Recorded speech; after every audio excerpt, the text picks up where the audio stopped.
Hello guys, so we are starting with software engineering now.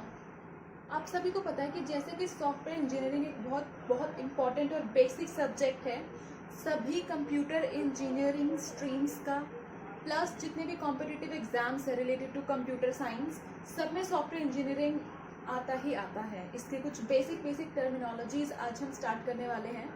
Now when we are starting with software engineering, तो उसकी सबसे पहले जो short form होती है हम लिखते हैं S/W से हम सॉफ्टवेयर को डिनोट भी करते हैं। अगर हम फर्स्ट चीज़ ध्यान में रखें तो पहली चीज़ है हमारे पास प्रोग्राम। जब भी हम बात करते हैं किसी भी सॉफ्टवेयर की तो हमें ये पता होना चाहिए कि सबसे पहले एक बेसिक प्रोग्राम क्या होता है।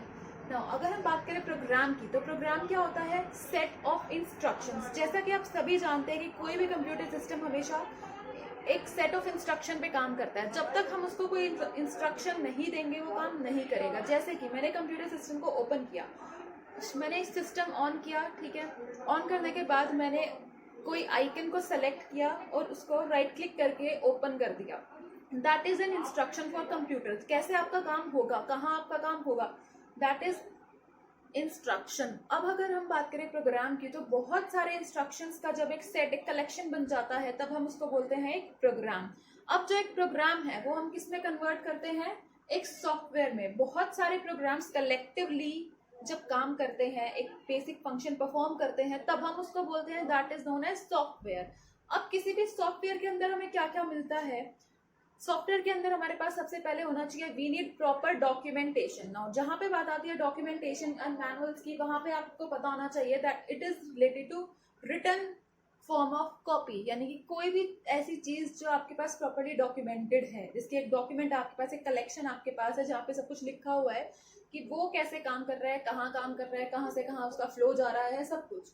And manuals, documentation and manuals which include installation guides, जिसमें कि हमारे पास क्या होगा कि हम उसको कैसे इंस्टॉल कर सकते हैं अपने सिस्टम में, क्या क्या फंक्शन वो परफॉर्म करेगा, ये उसकी मिलेगी हमें फंक्शनैलिटी बुकलेट के अंदर, along with a commercial license, यानी कि उसको यूज करने के लिए जो लाइसेंस हमें चाहिए that is commercial license. For example, जब आप लोग अपने घर में कोई भी नया अप्लायंस लेकर आते हैं, फॉर एग्जाम्पल आप फ्रिज लेकर आए हैं, तो फ्रिज के साथ रेफ्रिजरेटर के साथ आपको क्या मिलता है? प्रॉपर डॉक्यूमेंटेशन मिलती है उसको कैसे आपको घर में इंस्टॉल करना है, कैसे प्लग करना है, उसके जितने भी बटन्स हैं वो सब कैसे काम करेंगे, कौन सी स्पीड पे कितना वो फ्रीज करेगा, वो सब आपको एक छोटी सी कॉपी के अंदर मिलता है। ऐसे ही हमारे सॉफ्टवेयर के साथ होता है, we have a copy, a documented copy of any software. अगर मैं बात करूँ सॉफ्टवेयर बनवाने की, तो मान लो मुझे कोई सॉफ्टवेयर बनवाना है, तो मार्केट में इससे रिलेटेड क्या क्या प्रॉब्लम्स मेरे पास हैं? तो सबसे पहली प्रॉब्लम है सॉफ्टवेयर कम लेट। मान लो मुझे कोई सॉफ्टवेयर चाहिए और उसका काम मुझे अभी इस मंथ में है, मैंने जिसको बनाने के लिए दिया है वो मुझे 2 महीने बाद वो सॉफ्टवेयर बना के दे रहा है, जब तक मेरा काम तो सारा ठप हो गया। So that is the first problem कि सॉफ्टवेयर जो भी है वो लेट आते हैं, जब भी वो चाहिए होते हैं उस टाइम लिमिट से एक्सीड कर जाते हैं। Second point, exceed budget. Let's say मेरा सॉफ्टवेयर बनाने का बजट है 5000 और जो प्रोग्रामर मुझे बना के दे रहा है that is under 10,000। So basically कभी कभी बजट से एक्सीड कर जाते हैं और क्वालिटी भी बहुत अच्छी नहीं होती है। So this is basically the key points कि प्रोग्राम क्या होता है। Program is a set of instructions जिसको हम कन्वर्ट करते हैं एक सॉफ्टवेयर के अंदर, जिसके अंदर हमारे पास प्रॉपर डॉक्यूमेंटेशन होती हैं, मैनुअल्स होती हैं, जिसके अंदर हमारे पास प्रॉपर इंस्टॉलेशन गाइड्स और फंक्शनैलिटी बुकलेट्स होती हैं। साथ में इसको यूज करने के लिए हमारे पास एक कमर्शियल लाइसेंस होता है। और प्रॉब्लम्स कि सॉफ्टवेयर हमारे पास लेट आता है, बजट से ज्यादा महंगा होता है और अच्छी क्वालिटी का भी नहीं होता। So thank you. Okay guys, so next we have कि इसके ऑब्जेक्टिव्स क्या है। तो इसके ऑब्जेक्टिव्स में जो बेसिक ऑब्जेक्टिव हमारा है that is develop quality product with in time limit and with in budget, यानी कि हमारा जो प्रोडक्ट है that should maintain a quality, एक पर्टिकुलर टाइम के अंदर हमें उसे बनाना है और उसका उतना ही बजट होना चाहिए जितना हमने डिसाइड किया है। This is the basic objective. And the next is and very key important line is a product is as good as the process which creates it, यानी कि एक प्रोडक्ट उतना ही अच्छा होगा जितना उसको बनाने का तरीका अच्छा होगा। सो हमें अपने प्रोसेस पे फोकस करना है, जितना प्रोसेस हमारा अच्छा होगा उतना ही हमारा प्रोडक्ट अच्छा होगा। So this is the objective and a key point related to software engineering, a quality product within time limit and budget, and product is as good as the process which creates it. So next one is you have characteristics and quality of software. Engineering, जब भी आप कोई software बनाते हो तो आपके पास कुछ basic qualities होती हैं जो आप लोग ध्यान में रखते हो। Number 1 is functionality. जो भी आप सॉफ्टवेयर बना रहे हो, जो भी फंक्शंस आप इसमें बनाना चाहते हो वो प्रॉपर होने चाहिए। लेट सपोज आपको एक साइट बनानी है, आपको लॉगिन बनाना है, रजिस्ट्रेशन बनाना है और कुछ अलग मॉड्यूल्स आपको क्रिएट करने हैं, तो वो जो फंक्शनैलिटीज़ है वो प्रॉपर इसमें अच्छे तरीके से होनी चाहिए। Second one is reliability. आपका सॉफ्टवेयर ऐसा होना चाहिए जिस पे हम रिलाई कर सकें। रिलाई मतलब डिपेंड करना। हम जब भी किसी चीज़ पे डिपेंड करते हैं तो वी मेक श्योर कि हमारा काम अच्छे तरीके से होना चाहिए विद एक्यूरेसी। सो बेसिकली हमारा सॉफ्टवेयर रिलायबल होना चाहिए जिस पर हम डिपेंड हो सके कि अगर हम ये काम इसमें कर रहे तो ये काम ठीक से ही होगा। Third one is usability. अब देखो, कोई भी सॉफ्टवेयर बनाते हैं, जाहिर सी बात हम यूज़ करने के लिए बना रहे हैं। अब यूज़र के साथ जब उसका इंटरेक्शन होगा देन वी वांट कि हमारा जो सॉफ्टवेयर है उसकी यूजेबिलिटी ईजी हो, यूज़र उसको आसानी से समझ सके और जो वेबसाइट है अपने आप को एक अच्छे तरीके से प्रेजेंट कर सके। जैसे कि अगर आप लाइब्रेरी सिस्टम बना रहे हो, लाइब्रेरी मैनेजमेंट सिस्टम, अगर कोई स्टूडेंट ने वहाँ से कोई बुक इशू करी है तो उसने एंटर कर दिया बुक का नाम, जिस डेट को इशू हुई है, तो प्रॉपरली वहाँ पे मेंटेन रिकॉर्ड हो जाना चाहिए, उसका रिकॉर्ड अच्छे से मेंटेन हो जाना चाहिए। ऐसा नहीं है कि उसको यूज़ करने में दिक्कत आ रही है, नहीं, यूजेबिलिटी ईजी होनी चाहिए। Number 4 is efficiency. एफिशिएंसी, जब आप किसी चीज़ को अच्छे से करते हो then that is known as efficiency. तो जो भी आप काम कर रहे हो सॉफ्टवेयर के अंदर, जो भी आप फंक्शन परफॉर्म कर रहे हो वो अच्छे से होना चाहिए। मेंटेनेबिलिटी। अब देखो, आप कोई बुक लेते हो मार्केट से, 1 साल बाद तक भी वो बुक को आप मेंटेन कर सकते हो अच्छे तरीके से। ऐसा तो नहीं कि बुक फट गई या आपने फाड़ दी, नहीं, अगर उसमें कोई खराबी आ भी गई है तो आप उसको मेंटेन कर सकते हो। Same goes with software. जब भी आप कोई सॉफ्टवेयर बनाते हो तो after some time you realize कि इसको मेंटेन करने की जरूरत पड़ती ही है टाइम टू टाइम, तो वहाँ पे आपको मेंटेनेबिलिटी फैक्टर भी रखना पड़ता है कि जब भी आप इसमें कुछ चेंजेस करना चाहो या कोई चीज़ है दोबारा से मेंटेन करना चाहो तो वो इजीली हो जाए। Last one is portability. Portability का मतलब होता है when something is platform independent, यानी कि आप उसको किसी भी सिस्टम पर, यानी कि किसी भी ऑपरेटिंग सिस्टम पर, किसी भी हार्डवेयर, किसी भी सॉफ्टवेयर के साथ आप यूज कर रहे हो तो आप इजीली उसको यूज कर सको। This is basically portability. Portability is very important. Other जो भी आपके पास कैरेक्टरिस्टिक्स है सारी बहुत इंपॉर्टेंट है, जैसे कि functionality, reliability, usability, efficiency, maintainability, portability. These are the 6 basic characteristics जो हर एक सॉफ्टवेयर के अंदर होनी चाहिए। Okay, so next we see the difference between a hardware and software. Now अगर हम बात करें एक सॉफ्टवेयर की, तो अभी आपने देखा कि सॉफ्टवेयर की ऑब्जेक्टिव क्या होते हैं, कैरेक्टरिस्टिक्स क्या होती हैं। नाउ अब आपने एक टर्म सुनी है कंप्यूटर सिस्टम में, हार्डवेयर एंड सॉफ्टवेयर। तो बेसिकली हार्डवेयर क्या होते हैं? हार्डवेयर वो कंपोनेंट्स होते हैं जिनको हम टच कर सकते हैं। फॉर एग्जांपल आपके कंप्यूटर है, माउस है, CPU सिस्टम, जो आपका मॉनिटर सिस्टम होता है, दैट इज जो आप देख सकते हो, you can feel is hardware.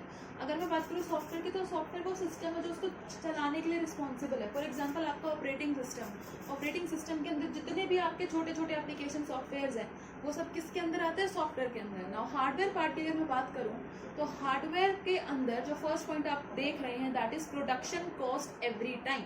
जब भी आप कोई हार्डवेयर क्रिएट करते हो, कोई हार्डवेयर बनाते हो, कंपनीज जब हार्डवेयर बनाती हैं तो हर बार प्रोडक्शन कॉस्ट लगता है। अगर आप एक CPU बना रहे हो और अगर आपको 10 वैसे ही CPU बनाने हैं तो 10 के 10 CPU के लिए आपकी अलग अलग कॉस्ट लगेगी। एक CPU अगर लेट से 10,000 में बन रहा है तो 10 CPU will cost across 1 lakh rupees, ठीक है। लेकिन अगर मैं बात करूँ सॉफ्टवेयर की, तो प्रोडक्शन कॉस्ट क्या होती है? एक बार लगती है, उसके बाद मेंटेनेंस कॉस्ट लगती है। अभी देखो ध्यान से समझने वाली चीज़, प्रोडक्शन कॉस्ट में क्या होता है कि एक बार आपने बना दिया सॉफ्टवेयर, अब उस सॉफ्टवेयर को आप कॉपी कर सकते हो, है ना। उस सॉफ्टवेयर में अगर आपको चेंजेस करने हैं, लेट्स सपोज आपको कुछ ऐड करना है, तो आप मेंटेनेंस कर सकते हो उसकी, तो वो जाता है मेंटेनेंस कॉस्ट के अंदर। लेकिन हार्डवेयर में अगर आपको मान लो आपने एक CPU बना दिया, उसके बाद आप उसमें कुछ ऐड करना चाहते हो या कुछ उससे कोई कंपोनेंट है जो आप निकालना चाहते हो, तो आपकी प्रोडक्शन कॉस्ट हर बार लगेगी। लेकिन सॉफ्टवेयर में ऐसा कुछ नहीं है, एक बार बना दिया उसके बाद सिर्फ मेंटेनेंस कॉस्ट लगती है। Second point you have is production, maintenance, transportation, licensing is difficult. अब हार्डवेयर की अगर मैं बात करूँ तो आपको प्रैक्टिकली देखा जाए तो आपके पास एक कोई सामान होता है, उसको आप एक जगह से जब दूसरी जगह लेकर जाते हो तो जाहिर सी बात है आपकी प्रोडक्शन कॉस्ट भी लगेगी, ठीक है। उसको ले जाने का खर्चा, उसको ध्यान से रखने का खर्चा, that is maintenance cost. Transportation cost, जब आप एक जगह से दूसरी जगह एक्चुअल में उसको कहीं पे ट्रांसपोर्ट करते हो तो वो वाली कॉस्ट भी लगती है। और लाइसेंसिंग यानी कि उसका लाइसेंस जो होता है यूज करने का, वो सब डिफिकल्ट होता है, थोड़ा सा मैनेज करना मुश्किल होता है एज कम्पेयर टू सॉफ्टवेयर। होती है। अगर मैं सॉफ्टवेयर की बात करूँ तो यहाँ पे क्या होता है, सॉफ्ट कॉपी होती है हमारे पास, चाहे आप सॉफ्टवेयर मेल कर दो या आप किसी USB पेन ड्राइव में डाल के दे दो किसी को, तो this is basically a software. Software का जो ट्रांसपोर्टेशन, लाइसेंसिंग और सर्विसिंग होती है वो ईजी होती है एज कम्पेयर टू हार्डवेयर। ठीक है, now next third point is hardware में अगर हम बात करें तो scalability with respect to demand is difficult. अब देखो स्केलेबिलिटी क्या होता है, increase in the size of business. अगर मुझे हार्डवेयर का बिजनेस इंक्रीज करना है तो हार्डवेयर का बिजनेस इंक्रीज करने के लिए मेरे पास क्या होना चाहिए, थिंक, सबसे पहले तो प्रोडक्शन, ठीक है, उस लेवल की होनी चाहिए। Then I should have money, ठीक है, तो बहुत सारे फैक्टर्स हैं जो मेरे पास होने चाहिए। तो स्केलेबिलिटी अगर मैं बात करूँ कि मुझे अगर हार्डवेयर का बिजनेस बढ़ाना है तो वो थोड़ा सा डिफिकल्ट होगा, क्योंकि स्पेस भी चाहिए, मनी भी चाहिए, प्रोडक्शन भी चाहिए, हर चीज़ चाहिए। लेकिन अगर मैं बात करूँ सॉफ्टवेयर की, ठीक है, इसके बिजनेस में अगर मुझे इंक्रीज करना है तो क्या, बेसिकली ये हार्डवेयर से अगर मैं कंपेयर करूँ तो ईजी होता है। क्यों? क्योंकि हमारे पास प्रोग्रामर्स होते हैं, उनको एक जगह बैठ के सब कुछ मेंटेन करना होता है। लेकिन हार्डवेयर के ऐसा नहीं होता। हार्डवेयर में क्या होता है, हमारे पास लेबर होनी चाहिए, मैन पावर होनी चाहिए उसको बनाने के लिए। लेकिन यहाँ पे मैन पावर चलेगी बट एक जगह बैठ के वो शांति से अपना काम कर सकते हैं, लेकिन हार्डवेयर के केस में ऐसा नहीं है। So this is basically the basic difference between hardware and software with respect to software engineering, जो आपका कॉम्पिटिटिव एग्जाम्स में इम्पॉर्टेंट है। उसके बाद next will see a graph. Okay, so next you have is a graph, या फिर बोल सकते हो cycle of hardware and software. देखो, अगर मैं इसकी एक्स एक्सिस पे देखूँ then we have time, Y axis पे वी हैव फेलियर इंटेंसिटी।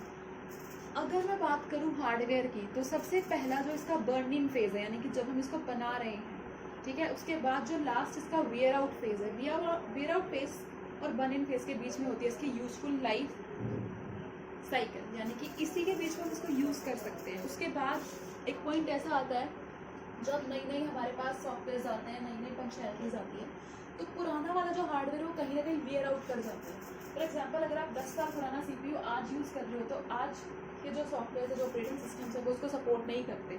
हो सकता है वो ठीक से चले भी ना, हैंग हो। तो टेक्नोलॉजी जैसे जैसे चेंज होती है हार्डवेयर डिग्रेड होता चला जाता है। तो एक बीच में साइकिल होती है जिसमें वो यूजफुल रहता है बस। अदरवाइज स्टार्ट होने से एंड वाला जो पार्ट होता है वही उसका मेन साइकिल है, बीच में ही यूज़ कर सकते हैं, बाद में उसको ज़्यादा टाइम के आप यूज़ नहीं कर सकते। Now coming on to the software, तो सॉफ्टवेयर कैसा होता है, ये कांस्टेंट चलता है। विद टाइम आप इसमें मेंटेनेबिलिटी फैक्टर होता है, तो आप इसमें चेंजेस कर सकते हो। Your software can be managed along with time and failure intensity. So here it is.